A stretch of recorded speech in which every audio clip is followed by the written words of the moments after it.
కార్యకర్తలకు సంబంధించి ఇంతవరకు ఒక మాదిరిగా చూసాం.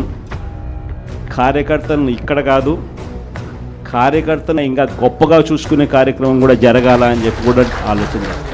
మీ అందరికీ కూడా నేను ఈ విషయం భరోసా ఇచ్చి కూడా చెప్తాను. ఈసారి మాత్రం కార్యకర్త అనేవాడు వైఎస్ఆర్సీపీ జెండా మోసిన ప్రతి ఒక్కరికి చెప్తా ఉండా, ఈసారి జగన్ మీకు ఖచ్చితంగా భరోసా ఇస్తాడని చెప్పి మాత్రం. ఎందుకనంటే ఈ మాదిరిగా ఎప్పుడు కూడా పరిస్థితి ఎప్పుడు చూడలా, మొట్టమొదటిసారి చూస్తూ ఉన్నాం ఈ మాదిరిగా పరిస్థితి.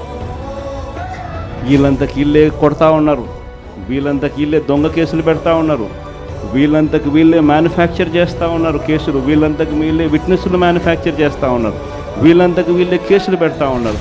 ఒక మనిషిని ఏకంగా 10 చోట్ల తిప్పుతూ ఉన్నారు. శ్రీకాకుళం నుంచి మొదలు పెడితే కర్నూలు దాకా ప్రతి జిల్లాలోనూ 4 రోజులు 3 రోజులు పెట్టుకుంటూ తిప్పుతూ పోతూ ఉన్నారు.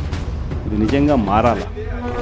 ఈ కళ్ళెదుటే కనిపిస్తూ ఉన్న ఈ కార్యక్రమాలు ఇవన్నీ చూస్తూ ఉన్నప్పుడు మాత్రం నిజంగా మీ అందరికీ నేత్రం ఖచ్చితంగా ఈ భరోసా ఇస్తా, ఖచ్చితంగా నేను చెప్తాను.